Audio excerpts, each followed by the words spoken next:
Good morning. Can everyone hear me out there? Give me a thumbs up. So this morning's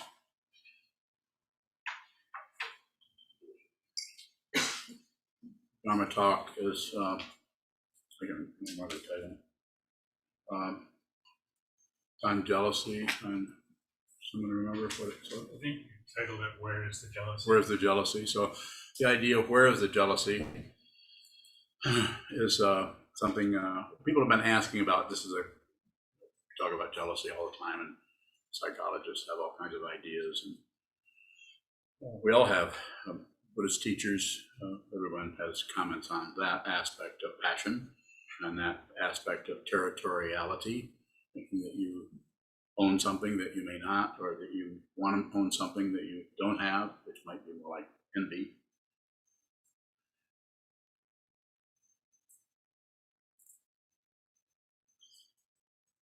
Seem to be different degrees of that. A little bit of jealousy. You can have a little bit of jealousy and no one will ever know about it, but just you kind of realize that you're a little jealous, but you have a little bit of a sense of humor about it, perhaps. The causes and conditions that arise as that particular emotion are without blame. Without blame. If you look for blame, I'm talking about cause.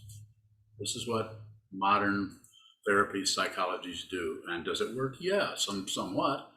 If the causes and conditions that show up in you as your particular karma, your lifetime, respond well to relative activities of pushing, pulling, shutting down, opening up, covering up, going through this gamut or this forest of one's emotions and feelings, yes, it could work.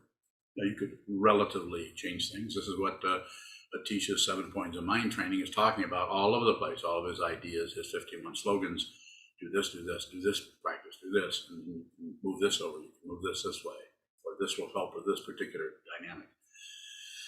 All of these are workable, and I'm not here to shut down on anything. If something works, you might want to just get a deep well pump by hand and go out and pump that every day for a couple of hours. That might get rid of your jealousy.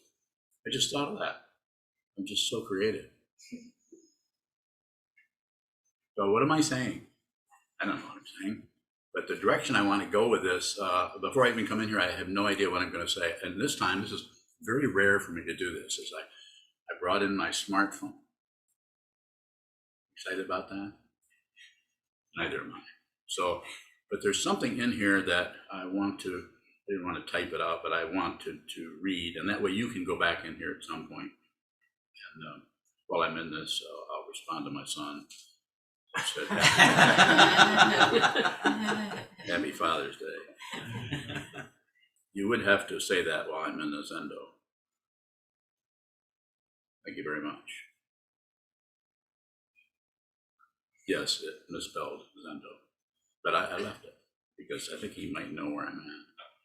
So what I wanted to do was a couple things. The human realm, as all of you have probably studied the 6 realms. The human realm is kind of the one where things are relatively sane for a while. The other ones are pretty intentionally and focused in their anger against 4 and so on. Heaven realm, jealous God realm, human realm, where the curiosity might be, and where suffering is, intense suffering in the human realm. This is usually, I'm not saying you couldn't meet the teacher in another realm, but you would be less likely unless you happen to run into her in hell as she was taking your head off with an axe.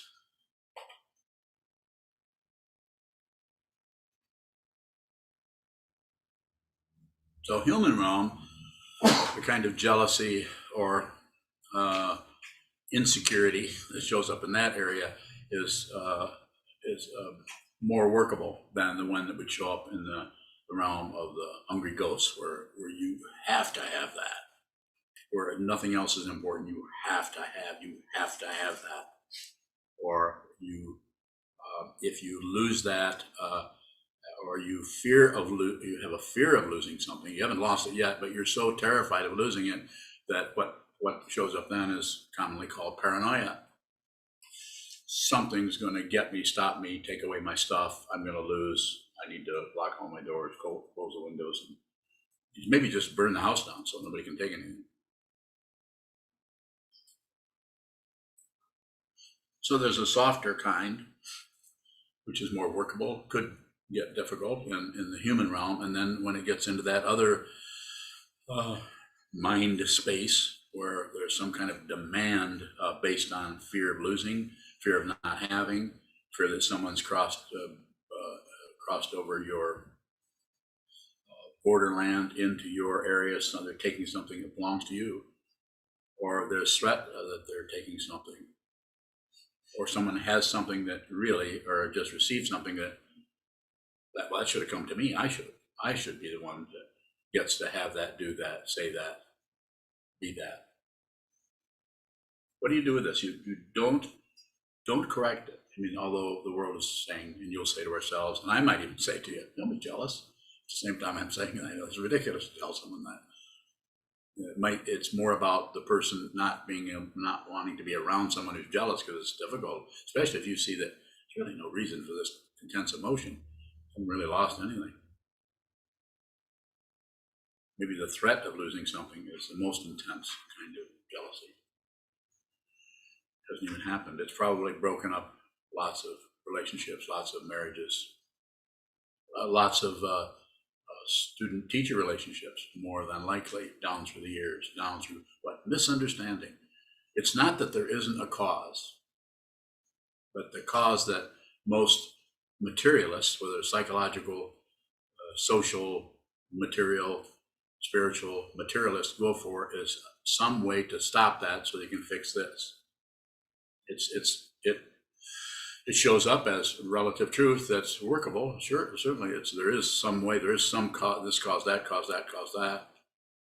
The whole Buddhist teaching is about that, dependent origination, cause.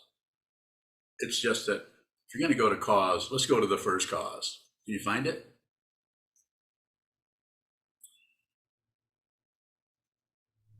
Might not be able to find first cause in the commonly understood sense of the word, but you might be able to find that which propels it, and that is belief in a self. If you're always outside of that, looking for who said what, who did what, or the person that lied to you or wasn't really clear, or the person who whatever took your job or something like that, and dealing with your feelings and trying to smush down your feelings, please stop doing that. You're not going to win with relative truth. You won't win. Why? It's relative truth. Have you noticed? I can give you one good example besides an analog clock, and that's the sun and the moon. They go around and they go around, and sunny one day, gloomy the next day. The moon is full one day, the next day it's might as well not be there, in an eclipse. So what's the old saying? What goes around comes around. Common everyday wisdom.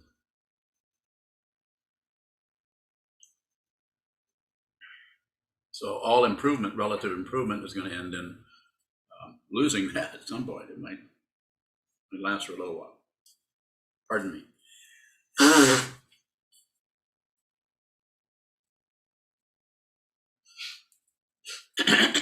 So on the phone, I wanted to read you just a little, if I can even find it. If I can't find it right away, then I'll go back to filling you up full of useless information. So if I go into jealousy, and then I go into, well, it spells it GLOC, state of feeling or being jealous. That helps. Yeah. Guess I don't have to read anymore.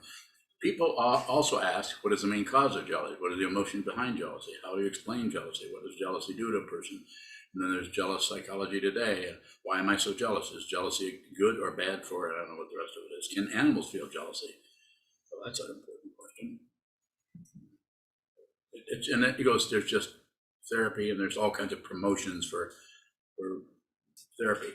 Again, don't misunderstand me. I'm not saying you shouldn't do this. This might be you might want to just stop meditating and go and go to a therapist. You might find a therapist that fundamentally can help you get through the rest of this life.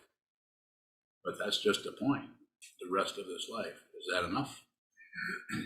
Is that enough? Did I say that enough? Is that enough? Enough. Okay, enough of that. What is the main cause of jealousy? Okay, I'm just going to punch one of these. Jealousy may be driven by low self-esteem, poor self-image. You don't feel attractive or confident. It can be hard to truly believe that your partner loves and values you. Other times, jealousy can be caused by unrealistic expectations about the relationship. Remember that feelings aren't facts. Don't believe your facts. Don't believe your emotions or your feelings. So there's something to that. Feelings aren't facts, of course. And then it just goes on, and then there's so again, I've said this many times already, but I'm not against this. Don't misunderstand me. I'm just saying I don't think it goes deep enough in order to fundamentally address the problem. It could address the problem in a relationship, like it says here. How about this one? How do you fix jealousy? Look at the ways to fix it. Trace it back to its source. I'm all for that. Let's go back to the source, the belief in a separate self, duality, the belief in other. That's the source, insofar as something you want to go back to. But they're not. I don't think they're talking about that. They're talking more about, well, relative sources. Voice your concerns. Talk to a trusted friend. I recommend your teacher. Put a different spin on jealousy. Maybe I can transfer the cow's load to the ox. Consider the full picture. Yeah, big picture, that's good. Practice gratitude for what you have, what you now have. Not a bad idea. Practice in the moment coping techniques. Coping. How not to be jealous. 12 tips and tricks. I'm not going to read that. You can. So what I'm saying is people are dealing with this everywhere. How do we deal with it? Look at it. Don't try to get rid of that which is showing up in your mind stream. You will, lose, because it is circular and it is dependently arisen, and no one has caused that. The very emotion you're feeling, you've not caused it. You've not caused that, but you can keep it going. You can keep taking that wheel, so it'll keep going and going. And the downside of that is, doesn't feel very good. The upside of that is you keep getting some kind of a credential for being somebody who's jealous. That's a hard one to see because, it's just hard to see because we so much believe in a self.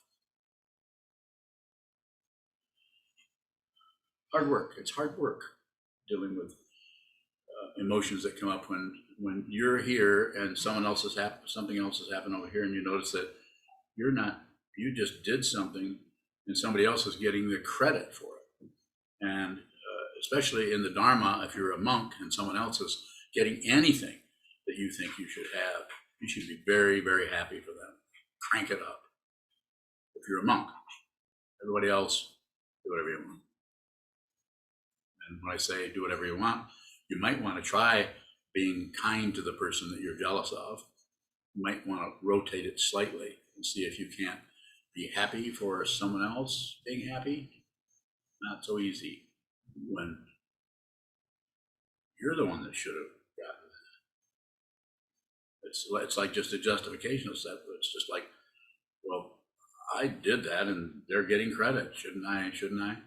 Even the person that's receiving credit might be kind of not sure what to do about this because they might suspect that this isn't something they really should be getting credit for. But you could give it some time, say a year. Give it some time and see if it doesn't rotate on its own.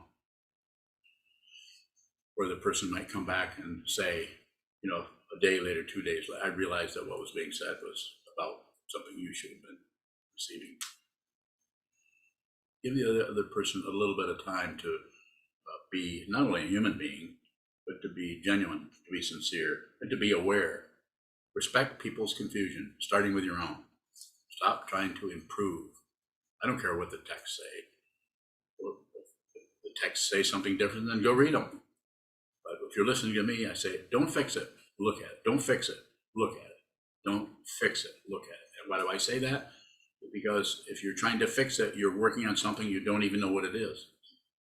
You're actually trying to find, and all you're going to get if you do that is laminations and cover-ups. Ignorance. More than likely. Maybe not. Maybe could have some different things occur there. Questions? Sokuzan, when the tendency is to not want somebody to be happy, how do you practice? How do you practice happiness for others?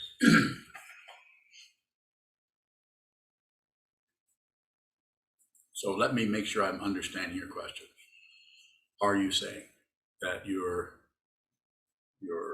looking at your mind stream in relationship to another person and you're just spontaneously wishing them misery?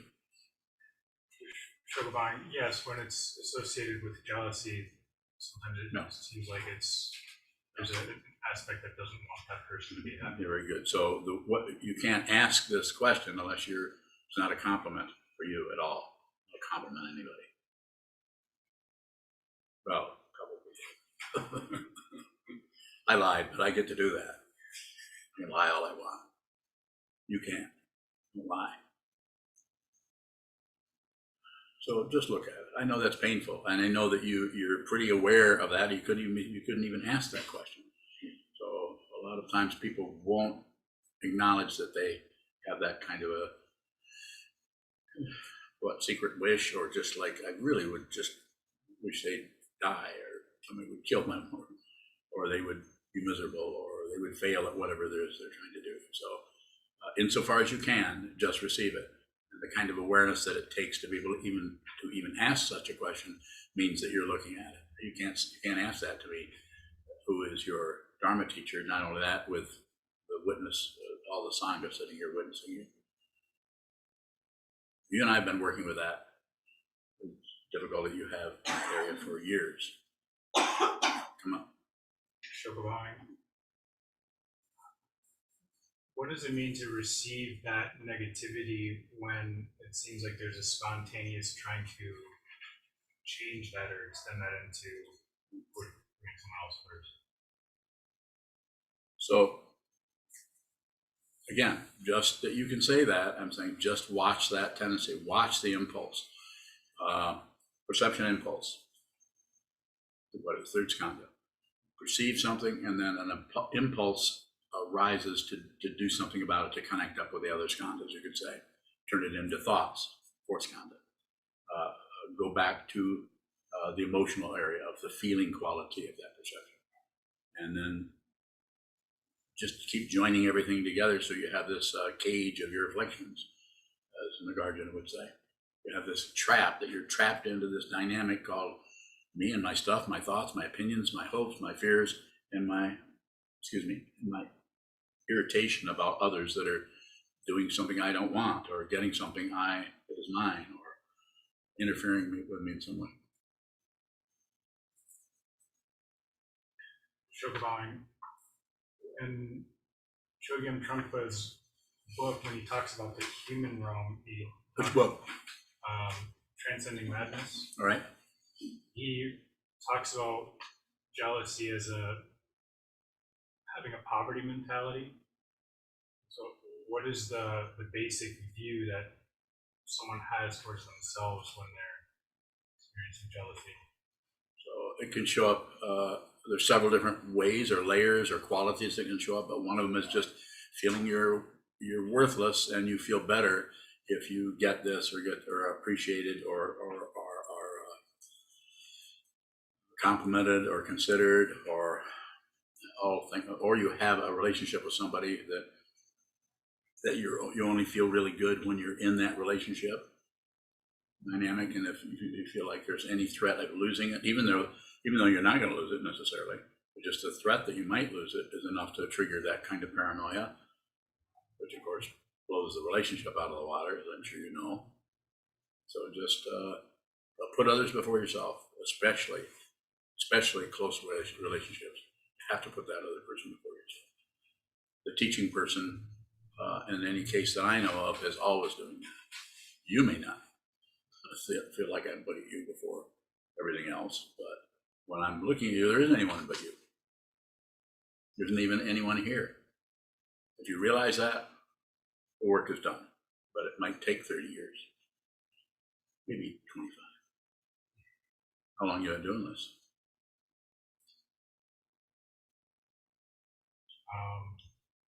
With you, or? No, count the whole thing. with me and with everything else. 15. How many lifetimes? Speak. How many? 10? Okay. Yeah. Taken a while, hasn't it? Here you are again. Further questions on jealousy? Sound about. I don't know. How do you have a difficult conversation when you're feeling all of that jealousy, etc., in a constructive way? What would you recommend, Sanho Bowing?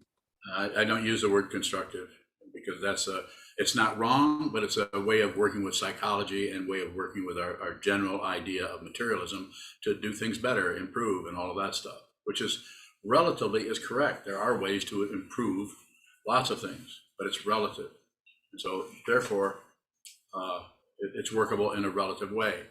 But we're talking about a spiritual dimension that shows up in a psychological way.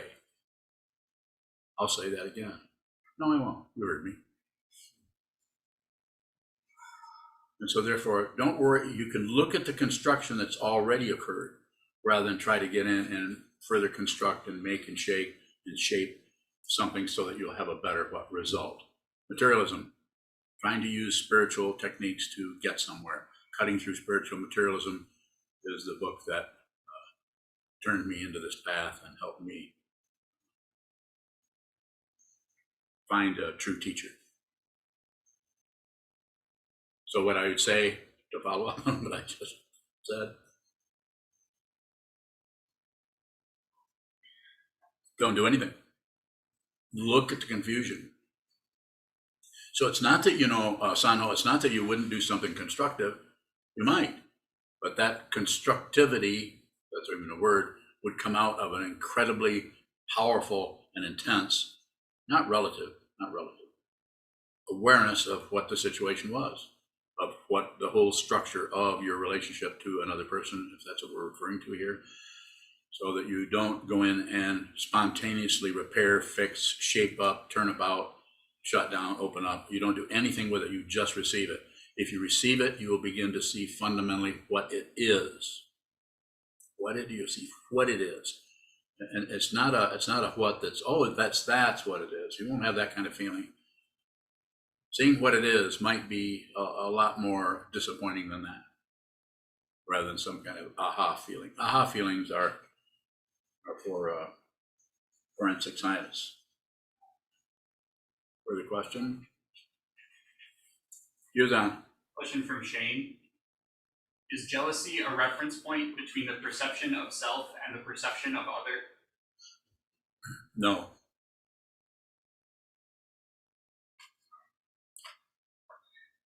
Sokuzan bowing.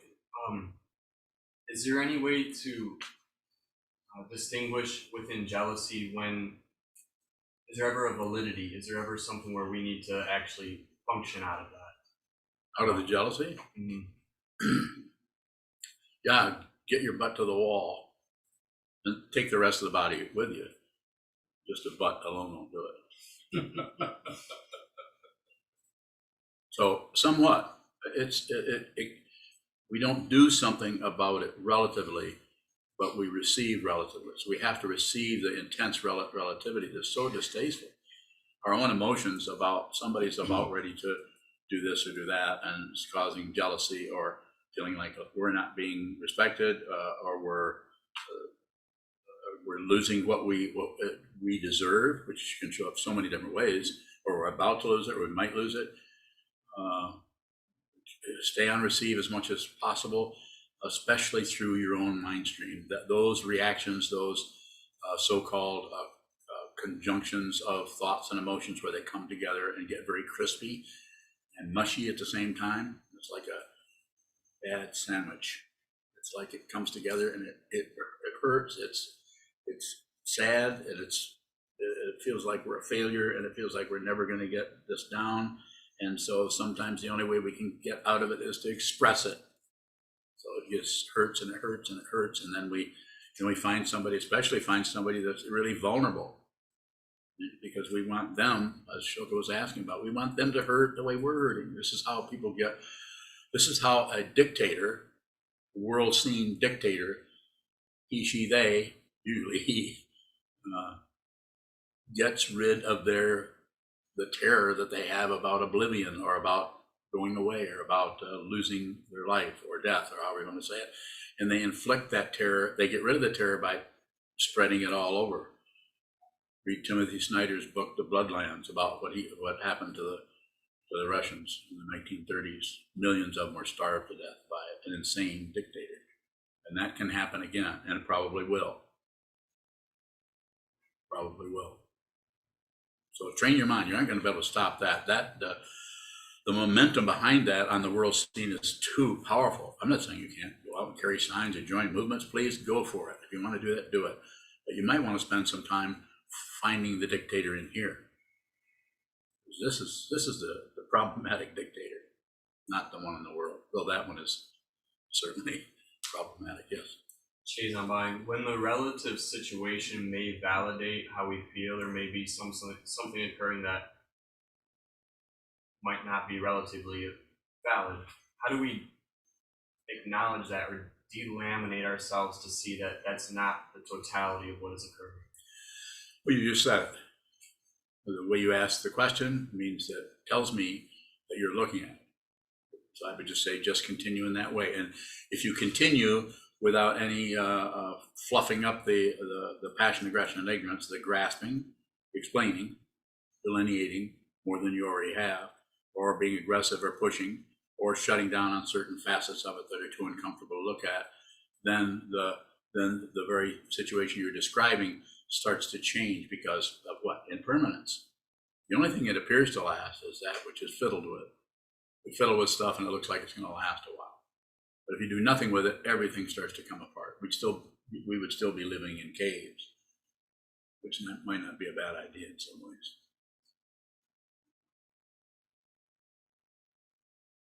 Still living in the cave of our minds. I'm out of there. Sokuzan, what is worth or worthlessness when we're on the spiritual path? I'm sorry? What is worth? What it has value? And what doesn't have value? Sokuzan, it seems like in our society there's a huge emphasis on one's self-worth or one's self-esteem, and I'm wondering what the relationship is to that on the spiritual path. Give me a more direct question rather than what's the relationship. Do we need to feel worthwhile on the spiritual path? No. Not particularly. Might be better to feel whatever's showing up, feel that, rather than try to feel a particular way. There are ways to work with that, which are very relative. The prostration, the sevenfold Mahayana Puja, which I'm not going to go into, mainly because I can't remember them all, but where you can make offerings to the altar, make offerings to the teacher, make offerings to the Sangha, and have some way of using your physical body-mind complex, which is everybody's hanging out here in front of a screen or in front of the back of a screen. There are different ways to do that. Prostration, bowing to, offering incense, offering flowers, or just some way to use the six sense fields and their objects to use those towards the truth, towards the fundamental ultimate truth, not just more relative truth, not just more merchandising, more bargaining, more getting tit for tat, or getting paid for something. I'm not saying if somebody's teaching meditation, they couldn't charge money for it. So I don't do that. We will take all the money you want to send this way, but nothing is required. Sokuzan, if we're helping others in order to not feel worthless, how do you relate to that? How do you relate to it? It seems like it changes. Sometimes I just don't. So I'll say this very directly to you. At some point, for a long time, you're going to care how you feel, because you're still somebody there who cares about how they feel. And at some point, you won't care how you feel. You might feel good. You might feel bad. You can feel anything. You can feel extreme pain. You won't particularly bother you. Why? There's no one there anymore. There's just this. You're not separate from it. More? Sokuzan, so as I'm practicing, how do I relate to others when there seems to be a feeling of worth or worthlessness arising around it? So can you say it louder? Michael's having trouble. Sokuzan, so as I'm practicing, how do I relate to others if I'm working with them or helping them in order to cover up feelings of worthlessness? Are you doing it now? Minding how I feel. And then what? It seems like sometimes I don't reach out to other people, or I don't do something, and then other times I do. Sounds good to me.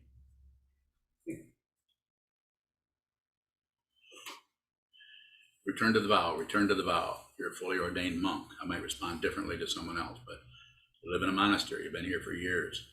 Return to the wall, return to the teacher, return to the teaching, return to the Sangha. That's the structure that we've all been doing for centuries. Especially you and me.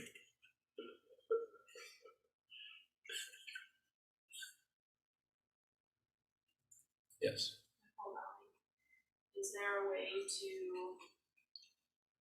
express your emotions without giving it to the person? About giving what? Your emotions to them or harming them? Say a little bit more. I'm following you somewhat, but I think it needs more specific answer. So if I'm feeling extreme jealousy and it has like a vice grip on me, and it feels like the only way to kind of get some relief is to talk about it. Is there a way to talk about it without vomiting those on to someone else or trying to give them to? The best thing I can say, two things I can say: get to the wall. So in other words, sharpen the blade, sit down, hold still, and watch the movement of the mind. Because the mind, the body-mind complex is getting together and providing you with that kind of distress based on what is showing up from the outside world in terms of your relationships. Less is better. You can use that 90-10. If you need some kind of a structure, then use that. Talk 10% of the time. Receive 90% of the time. Just receive. I'm not saying you should never express your feelings to someone else, but the difficulty with that is then that tends to trigger that person, and then they get wound up in theirs, and then they, especially if it's somebody that cares about you, then they get hooked. They're trying to figure out how to help you. And then you get in this storybook thing, and I don't mean that negatively, but I mean this kind of a story about you and your relationship and your stuff, and what they said, what you did, what you shouldn't have said, what I didn't mean to say, but I said it, but I didn't mean to say that. We get all wound up in that stuff. So it's difficult to both people, when, if the other person is a practitioner, which I think they probably are, then try to take it to the wall. My way of saying meditate a lot. And less is better in terms of expressing. You have a lot more support than you think you do. A self-centered mind will settle for any kind of credential, including I'm no good. I'm not saying you're doing that, but I'm saying I'm not getting enough. I'm not for me, kind of thing. I'm not saying, I'm not accusing you of anything, but something in the area of needing someone else's fluffiness around you. Follow me? Thank you for your question. Very unusual that you asked me the question.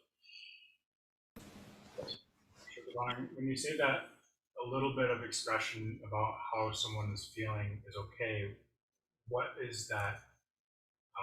You don't say anything.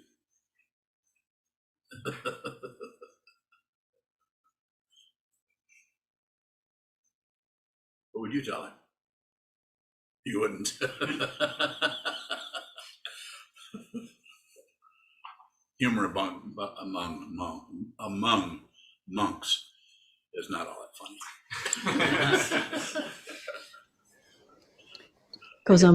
3 of them in a row here, 4 of them in a row. Yes, go ahead, Sokuzan. There's a question in the chat box Yes. from David Gregg. He asks, is a sense of interdependence an expected outcome / resolution when observing our jealousy as self? Bowen. Read that again. This person's really smart. I have to be careful.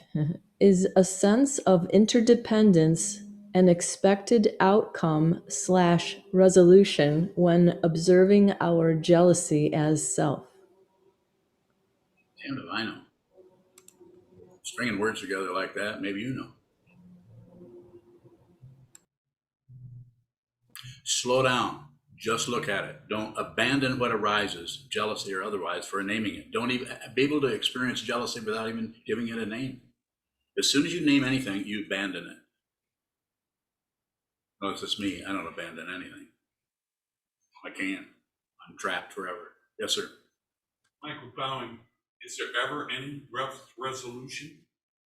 That's a misunderstanding. It's based on what? Relative truth, of course, in the relative world. Go to Harvard and try to argue with them about that. Of course, there's resolution because there is relative truth. They'll start with an R. Resolution. This happens, that happens, then this. Well, we got that resolved, and I'm not against that. I'm just saying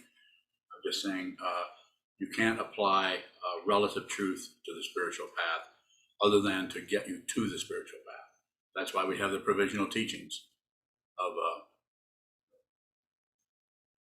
the Four Noble Truths, the Eightfold Path, the 12 links, and the 5 skandhas, and the 6 rounds, and 3 rounds, and all of the other things, constructions that apply to consciousness that help you get closer to that area where the concepts are not going to help you, other than a couple of them maybe might, like a boot up your butt. I didn't say boot, I said Buddha. Buddha up your butt. Pay attention. Sanho bowing. Sanho, go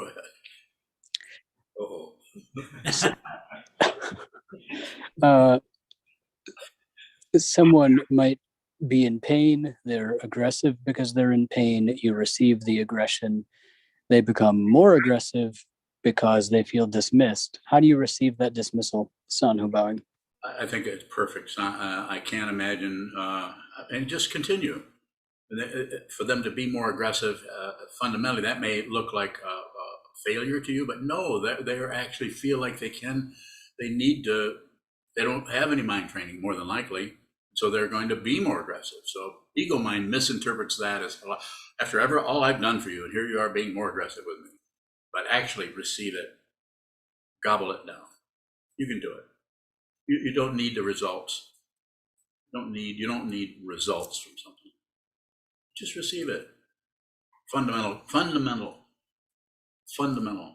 fundamental generosity. Be with all things, including what Shakespeare say, the slings and arrows of an outrageous fortune cannot find a self. So they aren't outrageous, not even slings and arrows.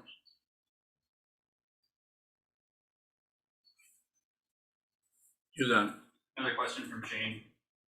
What's the difference between short, visceral jealousy, like when you see an ex on Facebook is now engaged, and the long-term obsession with a particular thing? I think you've already said it. One is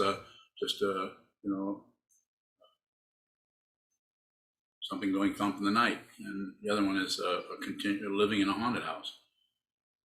So it's just a smaller form of the same thing. The most important thing, along the lines of what you're saying, is just train your mind. Spend a lot of time holding still. You don't have to be a Buddhist.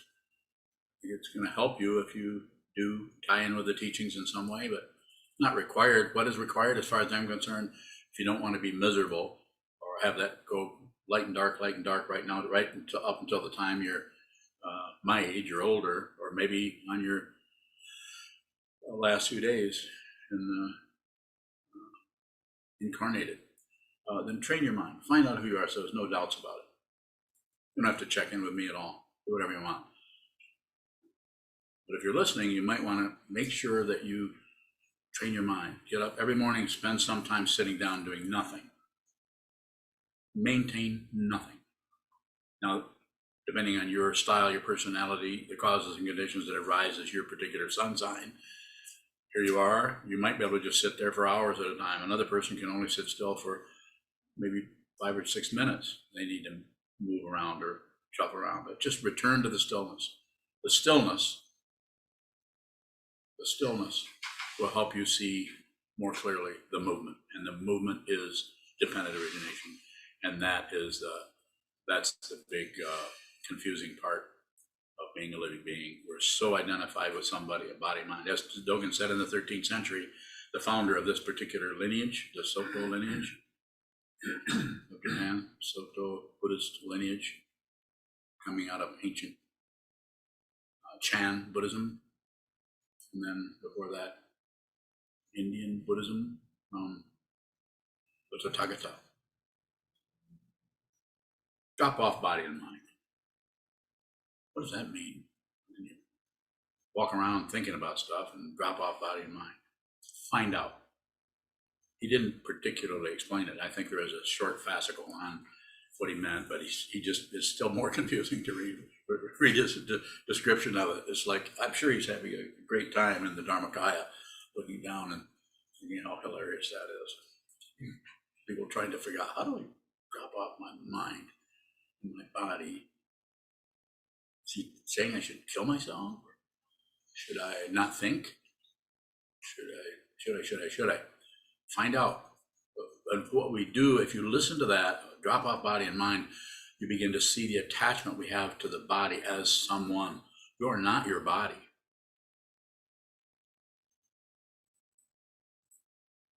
Not your body.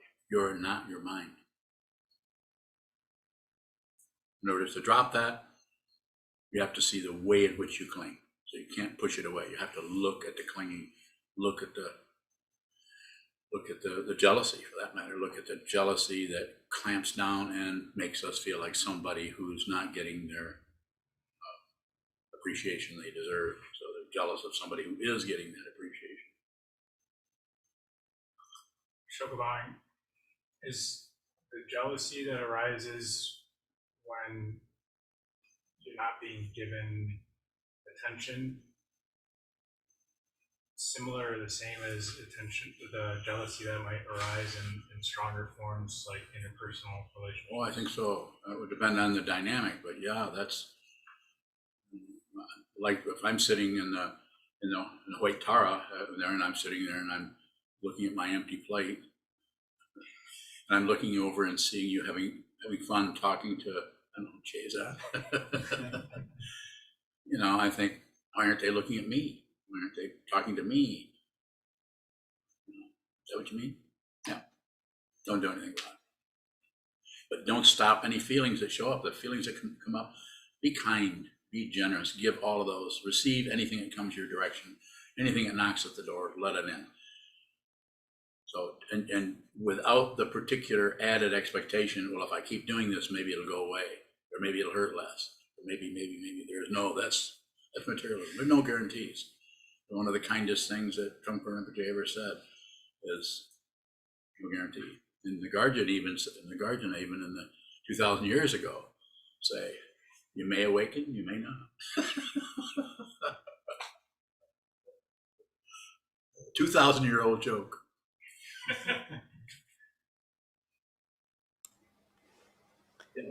Katie. When in a conversation with somebody who's in obvious pain about something in their life and feeling an urge to want to help them, how do we not do that, not interfere with them? Shut up. Just receive. And you can do a little bit of expressing. I mean, you can, it's not particularly acting, but you can ask them that. So how do you mean? So I understand that. That sounds difficult. So acknowledge that you're receiving so they can tell, rather than just sit there with a flat stare. But how is it going? I'm sorry to hear you're having such a hard time. No repair work, no suggestions, unless they drag it out of you, which they could, they might say. But don't misunderstand just because they ask you, what would you do? That doesn't give you permission to give a 15-minute lecture on meditation. Don't do it. I say this over and over to people. Don't encourage anybody to meditate. Mind your own business. Let people alone. People know you meditate. You know, even your neighbors are probably looked in the window and saw you facing the wall there and thought, turning into a vegetable, just like I suspected. But so just receive. Remember that word. If you can remember the word receive, then you'll still do some production, but you'll do a lot less. And you don't have to just receive their words. You can receive the color of the clothing they're wearing, the room that they're in, their body language when it tips this way. Don't psychologize it or analyze what it means, but just notice that when they're talking, they may use their hands, they may not. Just watch what moves, and watch what moves in response in your own mind without agreeing with it, without disagreeing with it, and without shutting down. You can't find the truth. You know why? You know why you can't find the truth? There's no truth to find. Nah, that's not true. That's nihilistic. That's a terrible thing to say. That's just horrible. I'm so ashamed of you. No, here it comes. You're not separate from it. You can't find something, you are. You can't find something, you fundamentally are this. You are the truth. You're not separate from the Buddha of 2,500 years ago or the Buddha of 10 minutes ago. This is Buddha. This is Buddha. Including everything, including the distressing thoughts, including the jealousy. You don't have to get rid of jealousy. I experience jealousy every day. I experience all kinds of emotions. They come and they go. What's the difference? They can't find someone there who, and if they do find somebody, they have no say-so about them. Yes.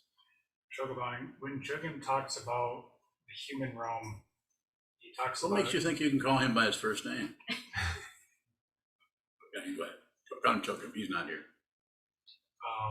He talks about the human realm as a place where we can have curiosity. Yes. But he says when it's associated with the six realms, that it's associated with jealousy. So what's the difference between a genuine curiosity and a curiosity that's motivated by jealousy? Might not be any difference. I mean, other than what you just said, but there could be a little of each coming and going. It could show up. If it doesn't get any fuel, in other words, fuel by being rejected, because I need to be without jealousy, or if it doesn't get any fuel by being explained by this is why I'm jealous, now that would stop, I wouldn't be jealous. Or if it doesn't get fuel by being shut down or distracted from or ignored in some way, that could be anything from, or it could be any number of things that show up as ignorance, including just not thinking about it anymore. Go ahead. Shogabang, so if there's a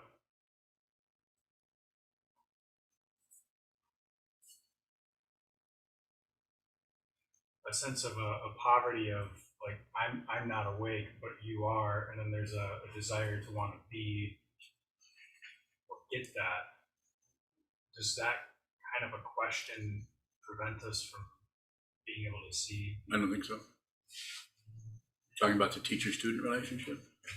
I don't think so. That's going to show up differently for everyone. Some people are never going to see who's here. I don't have any credential. I don't need it. I mean, I have this, and there's a big piece of wood next to me. It looks like a person that's gold. And then there are monks. I'm in a monastery, so there's somewhat of a credential. You need something, some kind of structure in a materialistic structure so that there can be some kind of protection for this mandala so it can even function at all. And so, but the situation here is there really isn't any solid. So go ahead and ask your question again. Shogabang, so when looking at the teacher-student relationship, what is curiosity? I might say more than that. Shogabang,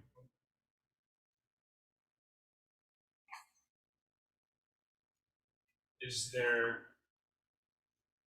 or can there be any kind of a relationship or inquiry with the teacher that is more than just trying to get what it seems like the teacher has?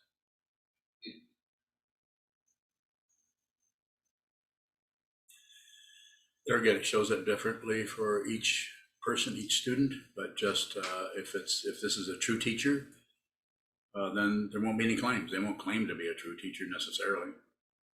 But you would have to see that, and each person sees that in a different way. Some people project on the teacher what they think. They might be fully ordained as a monk. Could be you, but they'll continue to look at the presumption of the teacher rather than see the true teacher. It takes real heartbreak to see the true teacher. Is that happening over there? My next question was, how do we see the true teacher? Let's continue. It's the common word that is sometimes used is devotion. This doesn't mean you're obeying a dictator. There's no one to obey. But there might need to be, for each person is different.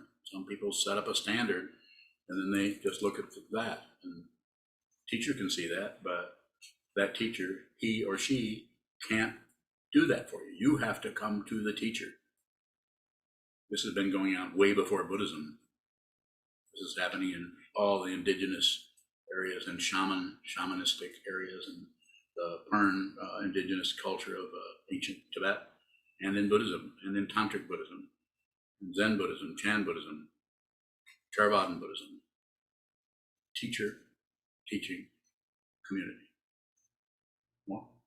Sokuzan, what is the heartbreak that talked about if you see the true teacher? You're not separate from that person, but you feel separated, not two. You're not separated, you're not fundamentally separated. The teacher sees it. Otherwise the teacher wouldn't put up with your shit.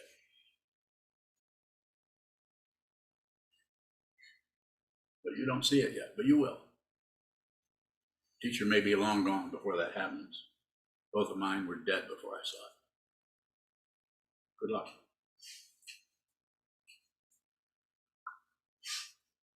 Anything else? Divine, how do we handle the stickiness of the love, passion, and intimacy that you share with your students? Stickiness to that jealousy. Good one. Just receive it. Don't de-stickify it.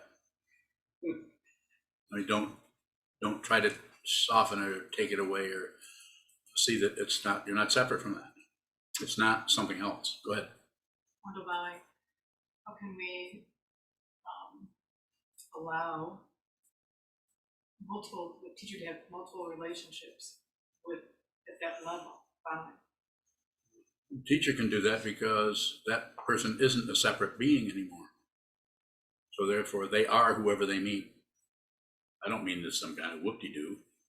Like, if I meet you, I'm blending with your mind or some kind of weird crap like that. That's for the movie industry. No, I'm saying fundamentally, nothing has changed.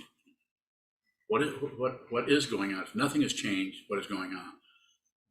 That person, that true teacher sees what this is, and the student does not. But the student sees that the teacher is looking at something because of the way they talk, the way they express themselves, and because they have unconditional confidence. Can't shake the confidence of a true teacher because their confidence isn't based on relative truth. It's based on seeing the truth, which is everywhere and which is not separate from anything. It's called bodhicitta. Ultimate bodhicitta can arise in the mind of a living being. How do we, because it's love, passion, and intimacy that we associate with committed relationship, how do we leave the exclusivity behind? Don't do anything with it. The exclusivity is a word that you're using to describe something that's showing up for you. Don't name it. What is it fundamentally? Is it exclusivity? Exclusivity can't function unless there's otherness. So that's a protection against seeing your true nature. You are not separate from anything.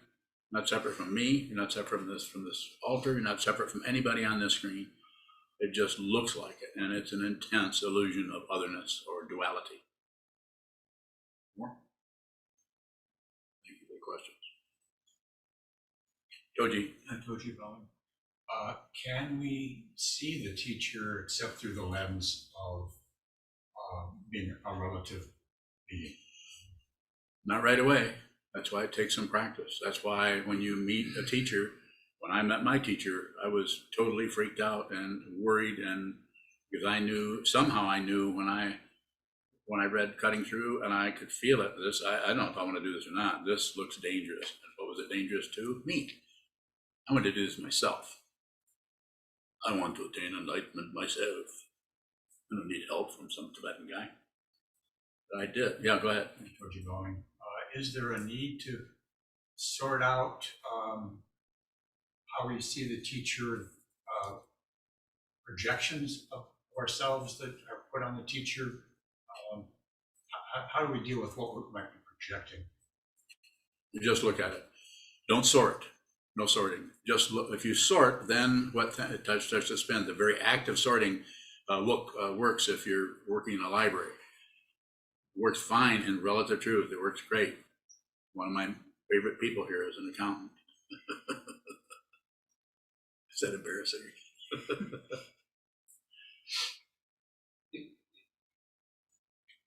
Did I leave everybody out when I said favorite? Did that cause jealousy? Huh? Did it? Yeah. That's okay. Just receive that. Everything is a teaching. Everything is a teaching. Everything I say, not because I'm so wonderful, it's because there isn't anyone here. I'm not saying there isn't someone. There's an old man here who might live another 6 months or 6 years. Who knows? Not concerned. You might be, but I'm not. Otherwise, I couldn't do this. If I had concern about anything, I could not function in this way. And what does that mean, function in this way? Teach the Dharma as I understood what the Buddha's words were and my teacher's words were. That's how I teach. I teach out of what I see, not out of my memory, which is obvious, or I wouldn't have to use a smartphone. More? Did you hear me? So would you going? Yeah, plenty more, but I'm not sure. Okay. Another question? Who's on? Another question from Shane. Shane, shut up. No. He has a good sense of humor. When you're looking at jealousy of others' relationship with the teacher, is there something more than relative jealousy? Probably not. Maybe. Anytime you have any kind of relative thing show up, it's so fraught with causes and conditions and just a labyrinth of this and that and this and this cause, that cause. This is the expression of that is in the sutras is tributary streams flow through the darkness. It's a beautiful metaphor for you're not going to be able to figure this out, but you can see the mouth of the river. You're sitting right in front of it all the time. It's the Buddha in the palm of your hand. It's the jewel in the rubbish heap of your craziness, your insanity, your jealousy. Just look, just observe, and enjoy even the complete generosity of the world, displaying this to you. This is what the teaching person is doing, as Trungpa Rinpoche said 50 years ago. The function of the teacher is to introduce you to your world. You're looking at it. Ondobai, what is it saying about our mind when the teacher meets us with intimacy, passion, love? What is it saying about your mind? What does it look to you? Scary? That's the answer. Scary. But it might not be for someone else. Someone else might make assumptions about that must mean. Might better just look at the fear rather than try to seal it up with some kind of activity or lack of activity or anything. Don't do anything with it. If it comes, I'm not trying to particularly promote me or this person, but if it's a teacher-student relationship, then, and a genuine one, then you'll either receive or you won't. Some people get a little dose of this and I don't even see them again. They go away. Is that wrong? Nope, they're not ready to do this. As it says in, I think one of the books of Trungpa Rinpoche, getting too close to the teacher, you might get burned. You get too far away from the teacher, you don't get enough heat. Just a relative way of saying that teaching person is represents. It's not because of their valuable incarnation or a person, and not because of their body necessarily, but that they represent, if it's a true teacher, represent what the Buddha's talking about or teaching, or all the other wisdom traditions, not just Buddhism. If we look into any of the other ones, they all talk about, even the theistic ones talk about merging with that. So we don't use the theistic approach because it just tends to make it very difficult for egos to not get more in love with themselves, like the Pope. Not blaming the Pope for anything, but we've had a lot of odd popes. But we've had a lot of odd Buddhist guys too. Not so much women, but Saito, is there an opposite to jealousy, and should we be making any effort towards that?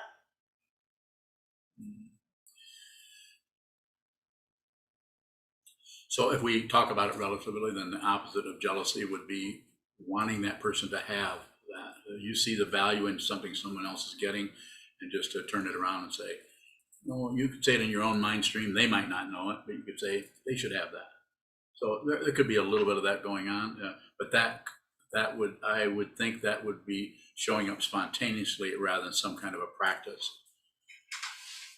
We already practice when we say, may all beings be happy, and we do all the prayers that we do for others. We're already generating that kind of appreciation for others and supporting others in their practice and supporting all beings and saving all beings. So we're doing that in lots of different ways. I would say the energy that, rather than put energy towards that, Saito, I would say put energy towards sit down, hold still, and watch the mind, and then watch the way in which the mind grasps, rejects, sends supply trains into the front, trying to support ego in its particular warfare in terms of this, that, or this, or that. Correct nothing, just observe. Give everything, it's generosity, give everything your attention. Don't ignore anything if you can avoid that, which is, of course, ignoring. Yes. Michael. Michael Bowing, does that mean that we should Does allow? what mean? Does that mean what? What? Should we allow the ego to possess what it wants? You're not going to be able to stop it. It's ego. It's a construction that we think is true. We think we are someone. The way I've sometimes done this in the past, I'm not going to do it here today, but if I were to just artificially just act, like an actor, and just act like towards you and make fun of you or belittle you or something, you'd feel that. And if I said, went the other direction and said, Michael, one of the most wonderful people I've ever met in my life. I don't know, I don't get to see enough of you. Please, let's hug more. Let's. You would feel that, and both of those feelings would be dependently arisen, even though you're feeling it. But it's just an astonishing situation that just will not give up. Relative truth will not give up, and it doesn't need to. If you see what it is, you'll see that fundamentally, you see that relative truth is not separate from ultimate truth. It's magic. It's like magic when you see it. And I do think you're a pretty nice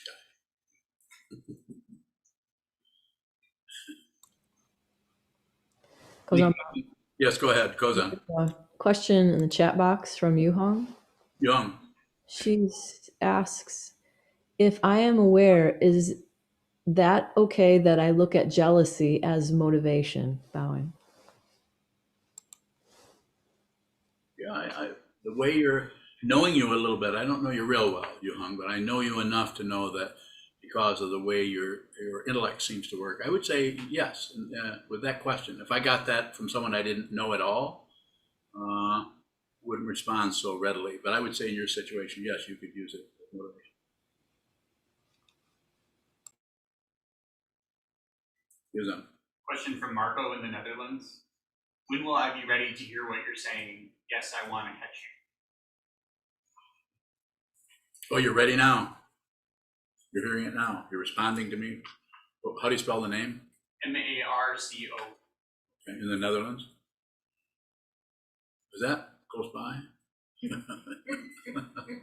Sorry, bad humor. I would say now, if you're listening, now. Just about how you proceed, if you even do proceed, that's up to you. I'm here. So are you right now because of this amazing technology.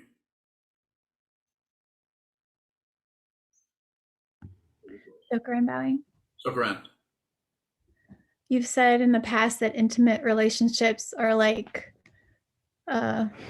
bats flying out of a cave. What is it about intimacy that can trigger or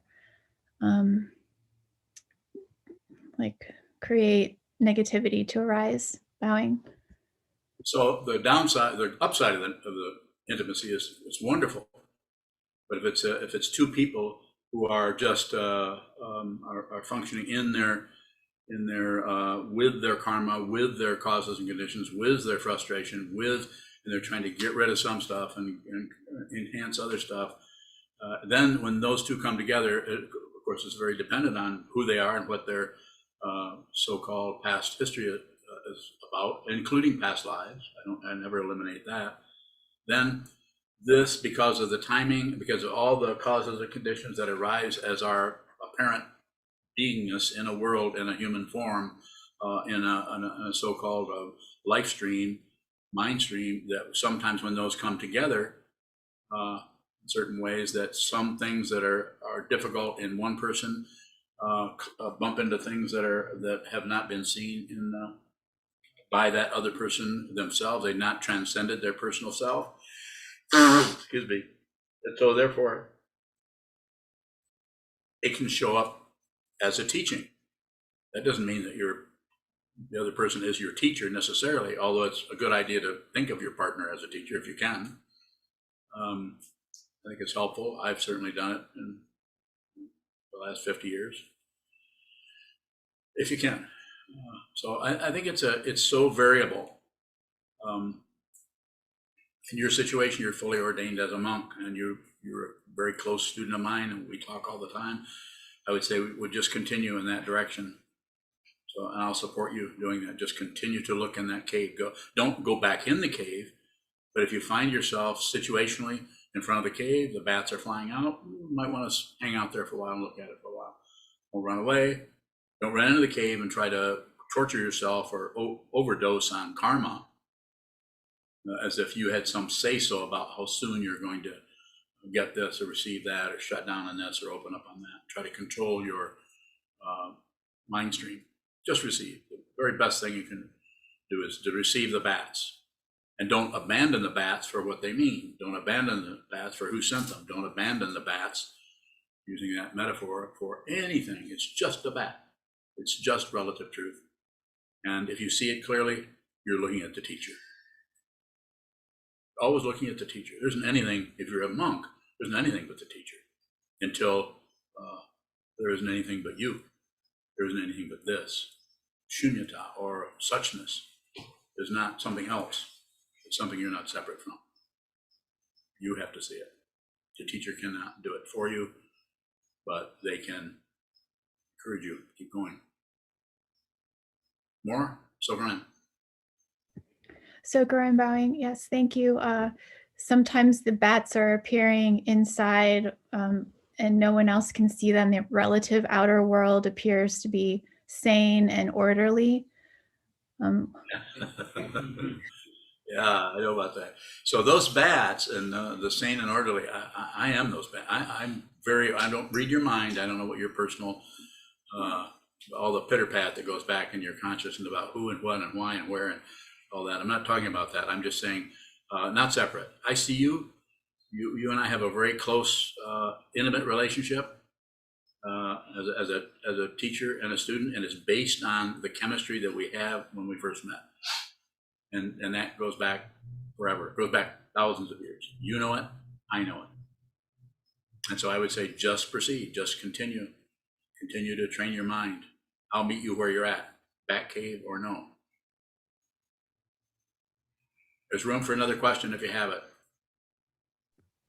Sokuzan bowing, perhaps someone else. Thank you, Sokuzan bowing. Welcome.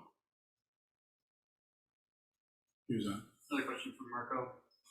Can jealousy be a feeling of missing control of the situation? This is how it feels to me. Yeah, could be. Yeah, but you don't have to take up control. Yeah, it could be. Yeah, it can be painful. So don't do anything with it. I'm not going to go into the story, but I felt jealousy coming in today, driving in a car, and I'm teaching this. Nothing has changed. What has changed, if you want to call it change, is this one who is teaching sees what this is. So that doesn't mean I'm suddenly a perfect person. No more jealousy, no more suffering. That's baloney. And any teacher is telling you that is I don't know, maybe they're doing pretty good. Maybe you should follow them. If you want that, if you want a success story, but it's relative. Death comes without warning, and it will not carry you beyond this world. Do you need to be carried beyond this world? Not if you've transcended it. Then nothing needs to happen. And if you transcend it, you'll make no claims. If you make claims, then that's a relative situation.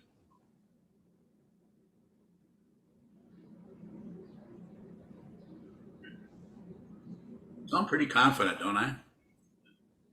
Here's all that come from. It doesn't come from anywhere. It's this. It's this. If you're not separate from this, you don't need opinions, your own or anyone else's. If you want to see what this is, I can help you, more than likely. But you have to you have to jump on your bike and get over here. You can't stay in Green Bay. Not picking in anyone particular.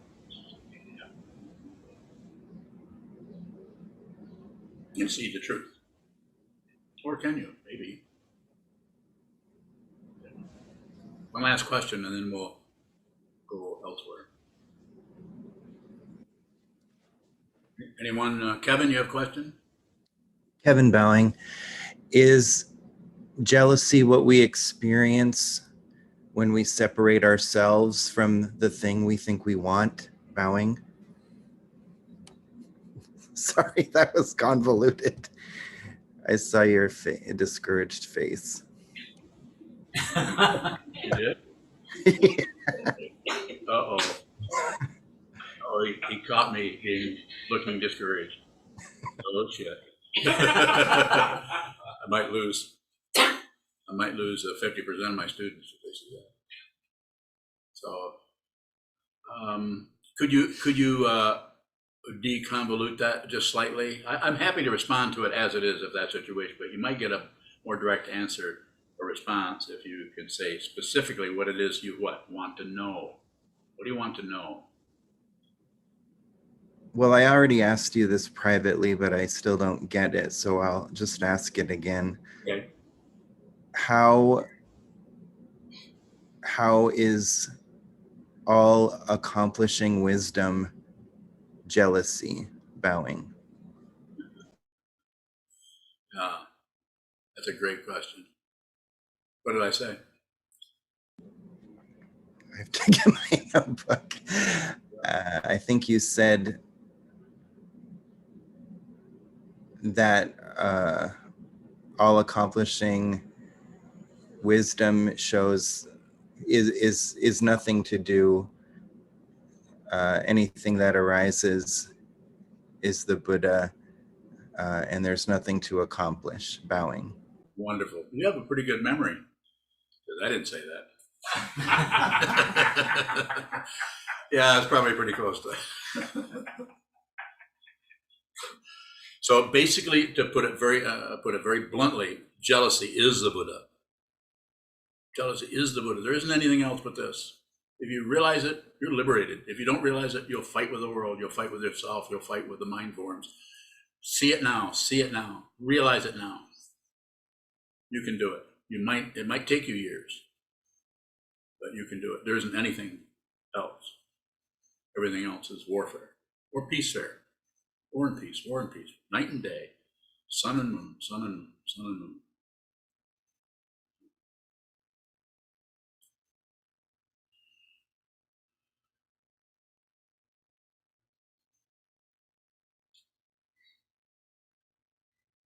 Okay.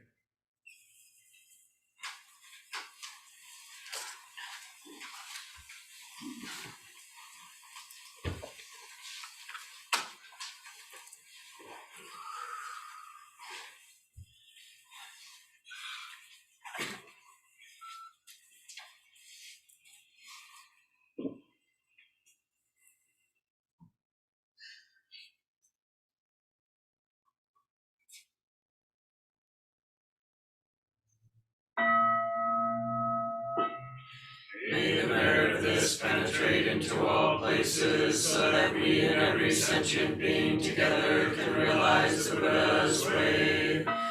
Jiro san shi shifu shi son musa moko sa moko ujahoromi. The 10 directions, the 3 worlds, all Buddhas, all venerable ones, Bodhisattvas, Mahasattvas, the great Prajna, Paramita.